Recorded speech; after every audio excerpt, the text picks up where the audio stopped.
My interest in expansion really started with my father. He was also an orthodontist, and he was taught, this is going back to 1921, that expansion should be routine for all young children if they did not have spaces between their front teeth at the age of 5. Now, the front teeth should be like that at the age of 5 because, of course, the permanent teeth are substantially larger and need the extra space. And there should be a space, so my father was taught, of about half a crown, that's an Old English coinage, between each of the front baby teeth. Now, not many children these days develop that space, and therefore many children are doomed to crowding before their permanent teeth even erupt. Now, my father kept good records, and sadly he died early, but I was able to go through his records, and I was interested to find that many of the cases were quite stable. I trained about 25 years later, and I was told nobody should expand, it always relapsed. But looking at my father's cases, yes, there was usually relapse, sometimes only 1/3, often a half, and quite often 2/3 of the expansion was lost. But that still left 1/3 that was permanent. But what really amazed me was that some cases had continued to widen after the expansion was completed. Now that blew my mind and set me off on the path that I have come today. Many years later, I discovered it depended on whether the patient kept their tongue on the palate. If they did, then the expansion would not relapse.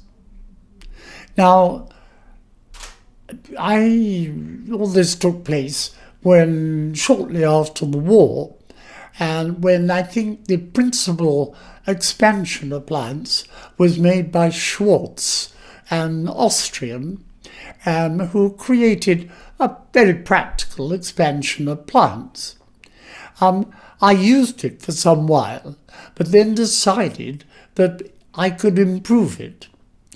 And I did this by adding shelves to each side so that when you expand the maxilla, the lower teeth are still supported. Remember, the maxilla has a suture down the middle of it so that it can widen. The mandible is a solid bit of bone, so it can't widen. If you wish to widen the mandible, you have to wait for the posture to gently widen it, and it can take a year or two. Now, the work of Schwartz was supported to some extent by research from Skeller. He was Swedish, I think. But he used implants, that's little metal dots, they're very small, which he put into the palate so he could measure with x-rays how far apart the two sides of the maxilla grew. And he found that the expansion that occurred between the two metal implants following the expansion was actually permanent. The bit that relapsed was the teeth. They tended to tilt when you expanded, and after the expansion they would tend to tilt back. But the widening of the vault of the palate itself, I'm doing it upside down, I'm afraid, was permanent. And that I found remarkable, and it explained why many of these cases did not relapse. But in this new design that I created, I put a shelf each side, as I say, but I also left the front of the appliance open so that the tongue could press up on the palate where it should be, because I realized that that was important. Now, that required me to put a wire behind the upper front teeth so that all the rest of the area was open. And I found that if I gently pushed the wire forwards, I could move the upper front teeth forward. Now, this is important because when you widen a maxilla, you gain 1 millimeter of extra space for each millimeter you widen. But when you lengthen the maxilla, you gain 2 millimeters of space each side, as for every 1 millimeter you push the upper incisors forward. Now, subsequently, the upper incisors need to upright, and they will do that automatically if the patient keeps their tongue on their palate and their lips together. Many orthodontists do not accept that, but I have done it too frequently to have any doubt. Now, I also found that the rate of expansion was very important. Most of, Schwartz, for instance, would open a quarter of a turn 3 times a week. And I found that that could actually be too rapid. The teeth, as you know, are set in the bone, and around them is the periodontal membrane. Now, the periodontal membrane is not much more than a hair's breadth. And so it's very easy, if you push too hard, to squash the tooth into the bone at its side. And this means there's no blood supply to the periodontal membrane in the area of the tooth, which is touching the side of the bone. Now, if it remains in this state for even a matter of hours, the cells in the periodontal membrane will die because they have no oxygen. And therefore the rate of movement is very crucial. And so I, having done some research on the ideal rate of growth of tissue in general, decided that the actual rate of growth should not be more than that is half a hair's breadth a day. That is very little. And so I discovered that if I open the appliance 1/8 of a millimeter each day, then on each side that represented 1/16 of a millimeter, which is less than a hair's breadth. Therefore, by opening at that rate, I cause no damage and indeed no discomfort at all. In fact, the children were barely aware that there was any force on the teeth at all. That was how I created what I now call the BioBlock Stage 1 Expansion Appliance. I think to this day it is the best of all the expansion appliances. But you might say, well, I would say that as I created it. But there have been many people who have copied it. For instance, AGA, the AGGA appliance, which claimed to move the whole maxilla forward, was really based after I gave a lecture to a group of orthodontists in Poland. But there were also other appliances which were in a sense based on my BioBlock appliance, the ALF appliance, which I think it's a good appliance because it is very gentle. It is an all-wire spring appliance which moves the teeth very gently. The risk with a spring appliance is that if you adjust it to move the teeth, then the tooth will move against the bone, and you're at real risk of losing an oxygen supply to the cells.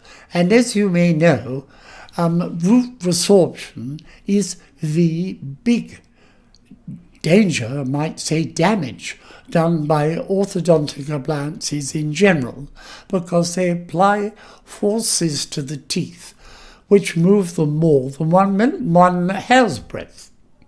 Anyway, there are other appliances too, the DNA, which was a fairly direct copy from the stage 1, but in actual fact uses individual springs on the teeth, which, as I say, can be quite damaging. There is also the homeoblock, which also uses springs. And remember that these do permanently remove the blood supply from the teeth, as does any fixed appliance with constant spring pressure. Now, some orthodontists more recently, particularly in America, have decided that the best way to separate the two halves of the maxilla without damaging the teeth is to use a mixture of surgery and, I can only say, brute force. They put tags, temporary anchorage devices. They screw them into the palate, each side. They then push on these screws rather than pushing on the teeth, so that they will avoid any tilting of the teeth. Well, it's successful in that respect, but it puts great force on the suture, which is in the middle of the two halves of the maxilla.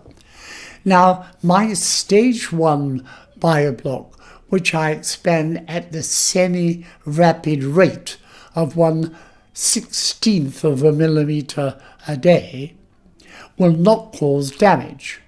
And what happens to the suture, which is actually locked like that, physically locked, as you push at that very gentle rate, the salt is removed from the bone so that the bone goes soft, and then the two halves of the maxilla just gently separate. And as they move apart, new bone is formed in the middle. It goes so gently that the bone has time to follow, and you never get that black space which fills in with scar tissue, which needs to be organized. And usually after that, the central suture is never fully repaired and is unable to respond as it should. The maxilla is surrounded by lots of different sutures, all of which are intended to allow it to grow and to move. And if you move it at this very gentle semi-rapid rate, it has time to reshape itself and move forward without any damage at any point. And I can only say that I strongly disapprove of appliances like MSE and the MARP, both of which tend to use surgery and also considerable force, as this causes real damage.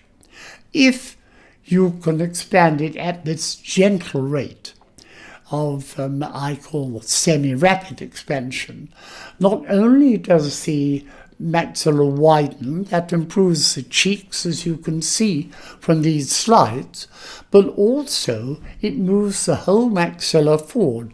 Not very much, maybe 2, perhaps 3 millimeters, but you can increase that if you do other things as well.